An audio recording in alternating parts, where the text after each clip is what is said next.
Hello दोस्तों, कैसे हैं आप सब लोग। आशा करते हैं अच्छे होंगे। स्वागत है आप सबका एजुकेशन चैनल पर, जिसमें हम देख रहे हैं भाषा सागर कक्षा 3। वीडियो को देखने के लिए चैनल को लाइक शेयर सब्सक्राइब कर लीजिए।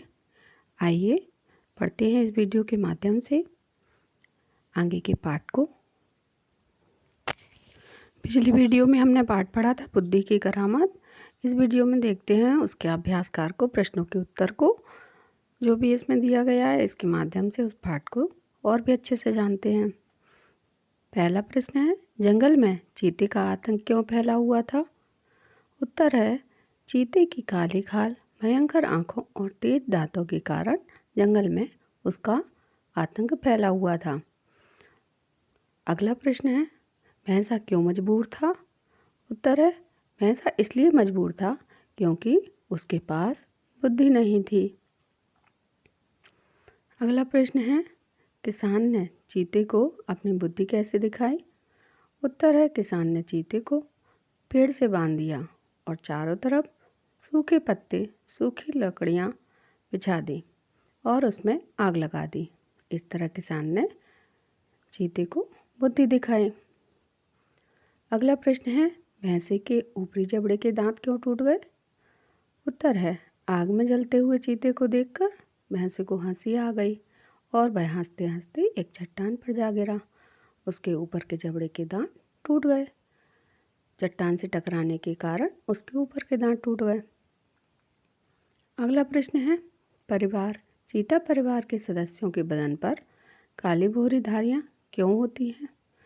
उत्तर है, किसान ने जब चीते को रस्सी में बांधकर आग लगा दी थी, तब चीता तभी छूटा जब उसकी सारी रस्सियां जल गईं। तभी से चीते परिवार के सभी सदस्यों के बदन पर जलने के रूप में काली भूरी धारियां जन्म से ही होती हैं। अगला प्रश्न है, खाली स्थान भरिए। पहला खाली स्थान है, चीते को हैरानी थी कि भैंसा किसान को डैश कैसे कर रहा है। तो यहाँ जो ब्लॉक में शब्द लिखे हुए हैं उनमें से जो यहाँ खाली स्थान में आएगा उसको फिल करना है। फिल करिए। देखिए, यहाँ आएगा बर्दाश्त। लिखिए बर्दाश्त। फिर है, चीता बुद्धि को देखने के लिए डैश हो रहा था। क्या हो रहा था। उतावला। आग में जलते हुए चीते को देखकर हंसते हंसते भैंसा एक चट्टान पर जा गिरा।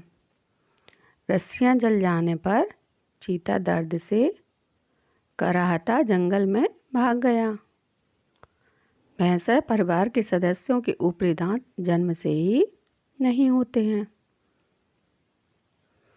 अगला प्रश्न है, सही विकल्प चुनना है। 4 विकल्प दिए हैं, इनमें से एक सही है, उसको चुनना है। जैसे, चीता ने किसान से आग्रह किया कि वह बुद्धि लेना चाहता है, वह थोड़ी बुद्धि चीते को दे दे और बुद्धि के बारे में बताओ।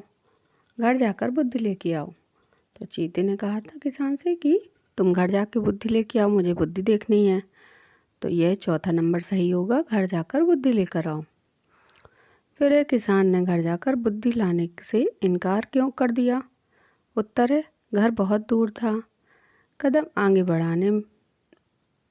आगे नहीं बढ़ पा रहे थे। भैंसा चीते को मार देगा, अभी देर हो गई थी। तो इसमें तीसरा नंबर सही है, चीता भैंसे को मार देगा। अगला वाक्य है, किसान ने घर आने के लिए एक उपाय किया कि चीता दूर जाकर बैठा रहे। चीते को पेड़ से बांधने का पर डर नहीं रहेगा। भैंसे को भी साथ ले जाएं और चीते को खाने के लिए हिरण को दे दें। तो उसने चीते को क्या किया था, पेड़ से बांध दिया था। ये दूसरे नंबर का सही है। अगले प्रश्न है, जीवन कौशल से। इनको देखिए। अन्न का उत्पादन करने वाले किसानों को कौन कौन सी सुविधाएं मिलनी चाहिए। उत्तर है, अन्न का उत्पादन करने वाले किसानों को सिंचाई के लिए जल पंप, खाद, बिजली, बीज तथा कृषि उपकरण मिलने चाहिए। इसके साथ ही फसलों की सही कीमत भी मिलनी चाहिए। फिर अगला प्रश्न है, हमारे अनुसार, आपके अनुसार हमारे देश के किसान को अधिक धन कमाने के लिए क्या करना चाहिए। उत्तर है, कृषि के आधुनिक, यहाँ आधुनिक है। आधुनिक तरीके अपनाने चाहिए। उन्नत किस्म के बीज बोने चाहिए। महंगे बिकने वाले अनाज, फल एवं सब्जियां की खेती करनी चाहिए। यहाँ विलोम शब्द लिखना है। जैसे कुछ शब्द दिए गए हैं, उन्हीं को देखकर और विलोम शब्द, उनका सही विलोम शब्द मैच करके लिखना है। जैसे दोस्त का दुश्मन, विशाल का लघु, शांति का अशांति, धूप का छाया, बुरा का भला, पुरानी का नई। तो ऐसे इनको लिखिए। फिर यहाँ पे वर्गों के पंचम शब्द इंगयड़ा नामा को अनुस्वार कहते हैं और चंद्रबिंदु का उच्चारण पहले वर्ण पर लगाते हैं। ऐसे देखिए, इसमें जहाँ भी चंद्रबिंदु आ रहा है वहाँ चंद्रबिंदु लगाना है, जहाँ पर अंकी बिंदु आ रही है वहाँ अंकी बिंदु लगानी है। इसके कुछ नियम भी हैं,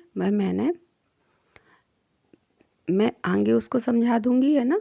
इंगा जो पंचमाक्षर होता है वह क्या कहलाता है, कहाँ उसका प्रयोग किया जाता है, शब्दों का निर्माण कैसे होता है, वह मैं आगे एक वीडियो बना के डाल दूंगी, तो आप देख लीजिए। यहाँ देखिए, आँख लिखा है तो आँख करना है। फिर दांत लिखा, दांत करना है। आतंक, लंबा, बांध, रस्सियाँ, जंगल, हंसता, इन पर जिस पर जो लगना है वो आप लगाने की कोशिश कीजिए। बहुत ही इजी क्वेश्चन है ये तो, और भी इजी है। इसमें ता प्रत्यय जोड़ना है और इसमें ई प्रत्यय जोड़ना है। तो इसमें ता जोड़ेंगे तो व्यवस्था हो जाएगा, विनम्र में ता जोड़ेंगे विनम्रता हो जाएगा, विशाल में ता जोड़ेंगे विशालता हो जाएगा।